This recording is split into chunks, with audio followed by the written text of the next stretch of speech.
大家好，三年圖評論2026年嘅6月27號嘅晚上啦，就係呢個剛剛跑完嘅沙田嘅黃昏賽事一啲賽後嘅焦點。今次咧就有3件事可以同大家討論。嗱，首先都講講咧，就自強不息就話會用巫顯東去呢個南韓遠征嗰單嘢先啦。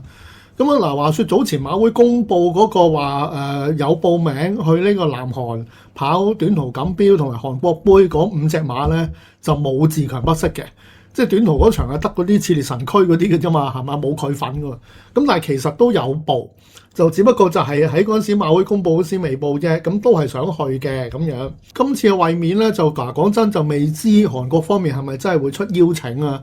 嗱，照計佢係衛冕嘅盟主咧，就應該會邀請佢去嘅，係嘛？即係雖然佢喺本地今年嘅評分或者今年喺本地香港嘅表現並非咁突出，咁但係因為你係衛冕嘅盟主啊嘛，咁所以你去嘅機會都大。至於騎師方面咧，就話而家係確定咗係會用巫顯東噶啦，到時。咁點解會巫顯東咧？主要有2個考慮嘅重點啦。第一就一定係用華將噶啦 ，OK， 一定係呢個支持本地騎師希望咧可以俾一啲機會佢哋遠征噶啦咁樣。人選就講真正常應該周俊樂啦，因為周俊樂上年贏完，順理成章今年都係佢啦，係咪？其實就據知咧，就之前馬主之間嗰啲討論啦，即係有馬主同有關人士嘅討論咧，咁都係華將，拋咗好多名出嚟嘅 ，OK， 即係我黃寶嚟，我唔知有冇拋過出嚟啦，可能有都未定，即係總之幾位本地騎師佢哋都有諗過，最後就揀巫顯東，就因為我諗係因為巫顯東係一定得閒 ，OK， 講衰啲講句，佢係一定可以去 ，OK。咁點解話係得巫顯東會一定得閒呢？因為今次韓國賽事9月6號咧，今年即係嚟緊夏季公佈咗開鑼咧，就係9月6號。咁如無意外咧，大部分嘅大師傅都唔得閒噶啦。或者一啲比較搶手嘅華將咧，都應該都去唔到噶即係除非佢自己想啦，係嘛？即係呢個就要再考慮啦，同埋未必 confirm 啦，應該咁樣講啊。要考慮嘅嘢多咗。咁巫顯東一定得啦啩？即係咁樣講就好似話啲巫顯東冇人睺咁樣，咁但係就呢個係嗰個意思，喺華將嘅大師傅之中，咁應該巫顯東係最有機會可以去到就係佢咯就純粹係咁樣咯。呢個馬主自己講啊，就話可能舉步生風去跑人馬錦標佢都係去嘅咁樣。咁因為就周俊樂都舉過手㗎，即係當呢個舉步生風遠征嘅時候就話我可以去咁樣已經同葉初雄舉咗手，咁唔知會唔會去啦咁樣。咁然之後周俊樂即係多數唔得閒嘅情況，又想揾個華將，於是咧就先至用呢個係巫顯東咁話嘅。小弟嘅意見啦，純粹小弟我嘅睇法，即係呢單嘢都玩得幾大係嘛？當然啦，第一件事先決條件就要佢去到咁應該都去到嘅。我估計韓國馬會應該會邀請佢嘅。咁但係問題就係點解用巫顯東咧？咁樣即係支持華將係可以，咁但係你用巫顯東喎，係嘛？巫顯東唔係話佢唔得，但係佢未試過遠征，亦都喺呢個本地騎師嘅陣容裏面，即係咁講啊，至少佢唔係最好嗰批啊，係嘛？咁你遠征幾時都話㗎啦，任何一次遠征咧都有成本喺度嘅，同埋都有風險嘅。咁你免得過，即係希望都橫掂都去得啦，梗係想個贏馬嘅機會可以提高啦，想個勝算高啲，機會率概率高啲啦，咁梗係盡量想用好啲嘅騎師噶嘛。雖然巫顯東都唔係好差應該如無意外佢發揮呢個自強不息都冇問題嘅，因為呢隻馬跑法都比較簡單。咁但係就係話，如果真係想個遠征嘅贏嘅機會高啲，咁正常嘅諗法應該咁樣講都係諗會唔會掹下一啲大師傅，或者邀請一啲香港嘅大師傅唔得，會唔會揾啲海外嘅騎師啊？咁有啲馬主可能會咁樣諗噶嘛。咁但係呢個就都可以話讚下呢個馬主嘅即係能夠係都係用華將雖然周俊樂未必得閒，都堅持要支持本地騎師以身作則去支持呢個華將。亦都當然啦，兜翻轉頭咁講啦，即係橫掂上年都贏咗啦，咁今年再去就冇壓力嘅，即係咁樣啦，係嘛？即係雖然遠征嘅成本幾時都係有風險，成本係高，咁但係既然上年都贏咗啦，咁今年不如玩大啲啦，係咪？即係橫掂都支持華將咯，就巫顯東咯，咁樣係嘛？咁所以呢個咁，但係都有佢嘅道理喺度。咁同埋都我諗馬迷們都會歡迎啦，同埋值得支持呢一個決定。咁啊，到時9月開鑼咧，即係除咗話嗰啲賽馬新聞講開鑼之外咧，咁啊，毛顯東去南韓咧都多嘢講噶啦，我諗下，即係成為馬圈一個其中好熱嘅話題啦，咁樣講。嗱，跟住都講翻今晚嘅嘢啦，咁啊，都首先講下方嘉柏啦。嗱，今日佢係贏咗係朗日雪峰，都係莫雷拉跑啊。咁啊，就佢啊跟告東尼嘅口吻喎，佢啊講呢個係莫雷拉係呢個偶像級 superstar 嘅巨星嘅騎師嚇，好高興佢可以幫我馬房策騎。咁啊，希望佢可以長期留港咁樣啦嚇。咁啊，其實呢個講法就告東尼都有噶啦嚇。咁佢當然都係。咁我諗我哋馬迷，你見到莫雷拉嗰啲騎功嘅欣賞指數係嘛？有時贏起上嚟能人所不能咧。個欣賞指數咁高咧，就真係個馬圈係多咗好多生氣嘅。平時睇賽事，即係冇咁悶先啦嘛。睇莫雷拉跑馬，咁但係嗱，方嘉柏上啫喎，係嘛？告東尼上啫喎，即係你其他練馬師唔上喎嚇。調翻轉，即係除非莫雷拉是世界的啦，係嘛？莫雷拉係公司騎師，個個都可以揾佢跑馬，咁啊唔同。如果你淨係方嘉柏主帥，咁你就變咗其他廿幾個練馬師就唔高興喎，啲馬俾你哋贏晒，我仲使贏嘅係嘛？即係咁樣。咁同埋可能呢個都只不過係告東尼同埋呢個方嘉柏自己有感而發嘅少少願望嘅啫。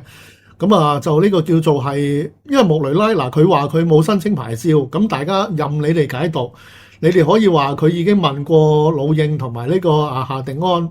準唔準啊？咁佢哋負面唔係好想佢留低，咁跟住佢先至話自己唔續牌。你哋可以咁樣諗，即係總之咧，佢講出嚟嘅事實就係話自己唔會留低咯。簡單嚟講係嘛？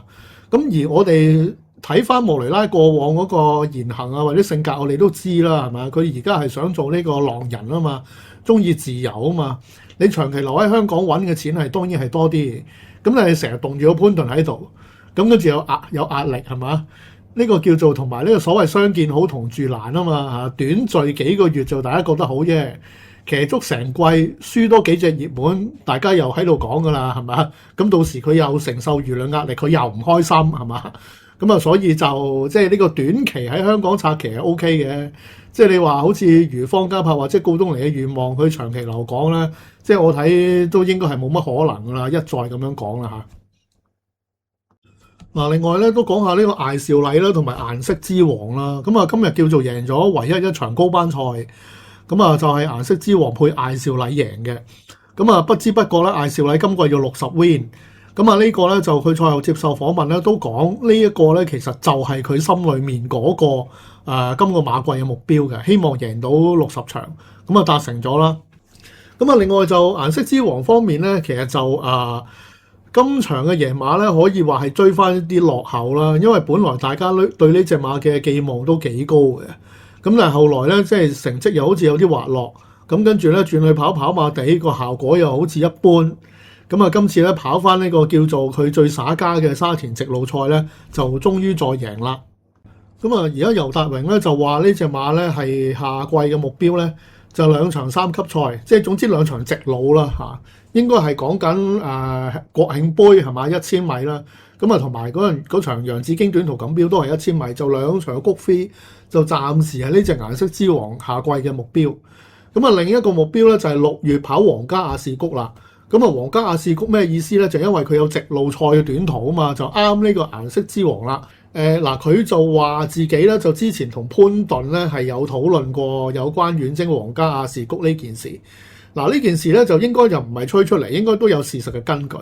因為我記得幾個月前咧就潘頓又上呢個大勝嗰個節目啦嚇，佢都講過顏色之王，佢提到呢隻馬咧係話將來嘅成就會唔錯嘅。佢係話下年呢隻馬咧係有機會參加，唔係今年啦，係下年嘅皇家亞士谷賽期嘅。咁呢個即係咧，即係證明咧佢咁樣講，加埋尤達榮今日咁樣提到啦，即係所言非虛啦嚇，佢哋真係有咁樣嘅目標。咁你話可能喂，呢講到隻馬又跑皇家亞士谷咁勁，點解今季啲表現咁失望啊？到季尾先執翻場第一班啊咁樣。至於呢隻馬係北半球馬啦，呢隻係半隻歐洲馬啦。sorry，第一就可能就適應水土，咁就算我唔適應水土，可能佢真係會遲熟啲。咁你可以話季尾啲馬殘晒，咁跟住佢啊兜咗啲兩場跑馬地冇乜用力，咁跟住過嚟沙田係贏翻，咁都可以。咁但係就係話可能咧呢隻馬咧，即係今季而家個季尾先至真正係踏入呢隻馬正軌，再有進步。